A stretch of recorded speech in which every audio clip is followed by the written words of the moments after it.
So I know in the videos that we have made, quite frequently you'll see me playing EASHL with what's the name of our team this year? Is it the Puck Grabbers?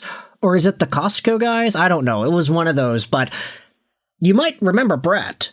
You know, Brett's been an OG on this YouTube channel. Big shout out to you, Brett. He lives down the road from me, and I did go to elementary school and high school with the guy.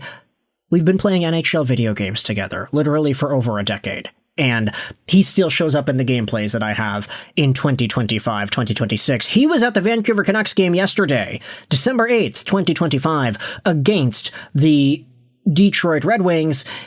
And, there's somebody in the crowd with a paper bag over their head. Retool? Nah.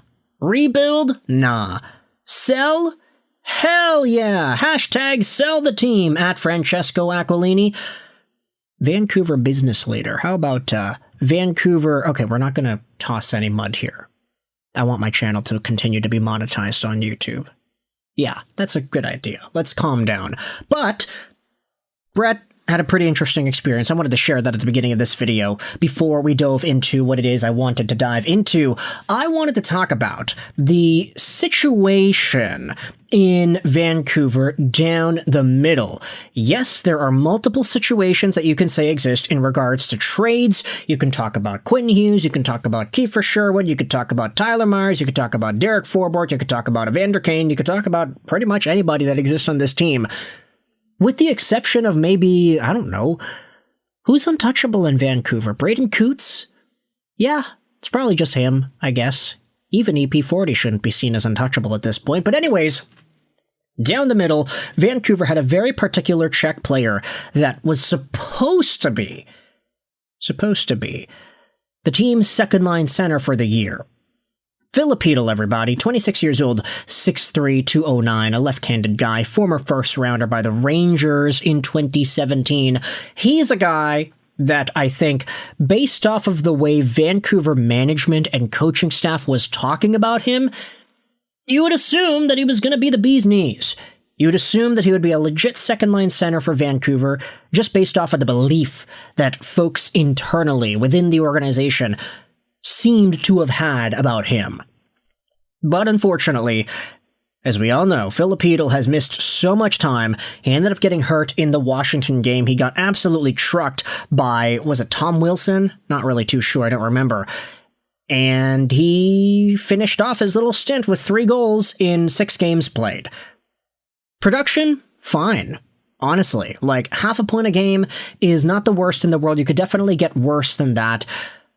But for Filip Chytil, obviously, I think there's very big concerns about his health moving forward, not just as a hockey player, but as a human being. And I'll be clear here, it's not like we got an update on Filip Chytil or anything. We're not going to go out there and say, oh yeah, his timetable to return is this. The reason we are talking about Filip Chytil is because of what Darren Dreger went out there and said on Schaefer Price yesterday. Could the New Jersey Devils even make a Quinn Hughes trade work with the Canucks this season? Hypothetically speaking, of course. And also, of course, Schaefer Price, they do their thing every day, every weekday, and they get some guests on once in a while. Yesterday's edition of the broadcast had Darren Dreger on as a guest to speak about the Vancouver Canucks, and I wanted to give a big shout out over to Canucks News Summaries because they gave us the summary as to what exactly was said. There's an entire thing about Quinn Hughes, and then there's the Filip Chytil stuff that I want to dive into as well. Actually, you know what? We can read the Quinn Hughes stuff. We've got some time in this video, I guess. In regards to Quinn, Darren Dreger says that the Devils' efforts to acquire him can be classified as minimal to non-existent. Okay, so maybe the Devils don't really want to get this guy all too much. Who knows? The roster freeze for Christmas is on December 19th. The Olympic roster freeze is Feb 4th to Feb 22nd. Dreger thinks that the Devils can make a trade work for Quinn in season, and the Canucks will ask for a boatload in return. He believes Hughes wants to play in the East, and the preference would be to play with his brothers. Well, of course that's the case. It's not like we've been repeating that over the past few months, ever since Jim Rutherford spewed it out into the media. But this center search part of the Dreger hit is what I find the most interesting. the Vancouver Canucks saw Filip Chytil as just an okay number 2 center, and were looking for a legit number 2 center. How tight the standings are has put a stranglehold on trade talks. In regards to Marco Rossi, it's not very often that teams get a full offer tabled. Dreger isn't sure if an official offer was made beyond broader conversations. Well, seems like the Wild did have an offer for the Vancouver Canucks that was rejected. We did talk about that yesterday. Dreger then talks about Philippe Danault and how rumors seem to stem from Danault wanting a bigger role with another team. The Kings want a similar kind of player back in a Danault trade, and some believe that the Predators are finally getting closer to trading Ryan O'Reilly. So all older centers aside, Danault, O'Reilly, sorry, but we're going to have to ask you to scoot on over. I wanted to get into that note that Dreger had about Filip Chytil, how the Canucks saw him as just an okay number 2 center, and they were also looking for a legit number 2 center. Honestly, based off of the way that Adam Foote would talk about this guy and Patrik Allvin would talk about this guy, you wouldn't assume that they were looking for a center. Like, I get that they absolutely were looking for a center, and the reports were that, hey, they know that they need to fix things up down the middle. They went from having Elias Pettersson, JT Miller, and Bo Horvat to having Elias Pettersson, oops, sorry, he's injured, to having David Kampf, Aatu Ratu, and Max Sasson. Like, they went all defense with the value they had at center.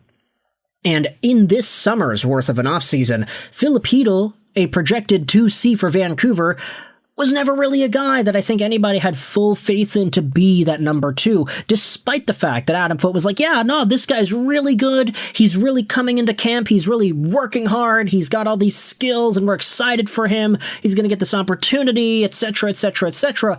Allvin and Foote made Filip Chytil seem like the next best thing since margarine whenever they were talking about this guy in the media. But deep down, internally, they knew. They knew that Filip Chytil is just an okay number 2 center. Maybe not even a real number 2. Maybe a really, really strong number 3. But a guy that you could passably play at 2C and not totally drown because of it. That legit second-line center idea was always going to be prevalent for Vancouver Canucks fans in the summer, whether it was Marco Rossi or a Mason McTavish or any of the other guys that could have been available in free agency, Sam Bennett, whatever. But I've said this a bunch, I'll say it again, this summer was so off-putting when it comes to trade talks and player movement because the extra money just allowed all these teams to keep the guys that they had. Nobody moved, even Besser stayed. And now, standings, they're pretty tight around the National Hockey League. We spoke about this 2 videos ago, but look at that. The St. Louis Blues, they're at a minus 27 goal differential. They're 2 points out of the playoffs. Meanwhile, you look at the Eastern Conference, the Ottawa Senators are second last in the East. They're 4 points out of a playoff spot. It's not looking good for all these teams when it comes to how close everything is, how a win, how a loss can change everything so drastically.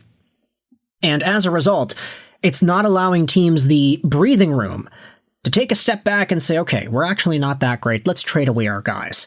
The only team that I think can really realistically say that is Vancouver. I mean, look at that. They're so far down at the bottom of the standings over here. Only Nashville is worse than them. And, December 9th, can we go to that? What does that do? Oh, we can look at the standings on specific days. That's kind of cool. I didn't realize you could do that on NHL.com. Let's change the URL to December 9. Okay, whatever. It doesn't really matter. Vancouver is 1 point ahead of Nashville, but they have 2 more games played. They're the worst team in the league this year. I think it's really only them that they can say, yeah, no, we got to trade everybody. We could sell the team. Oh, sell the team? No, sell our players. Excuse me. But, Vancouver, they're in a position to potentially sell. But that doesn't help them in the quest of a second-line center, right? So you can let me know your thoughts in the comment section below. What are your thoughts about the truth on Filip Chytil and how Vancouver actually evaluated him internally? I agree with the sentiment that he's not a legit second-line center, especially at this point. But with all the activity or lack of activity that we saw in the offseason, how much of a pass are you willing to give Patrik Allvin for not getting that second-line center? Let me know in the comments all your opinions. I hope you enjoyed this video. 9. And Bye.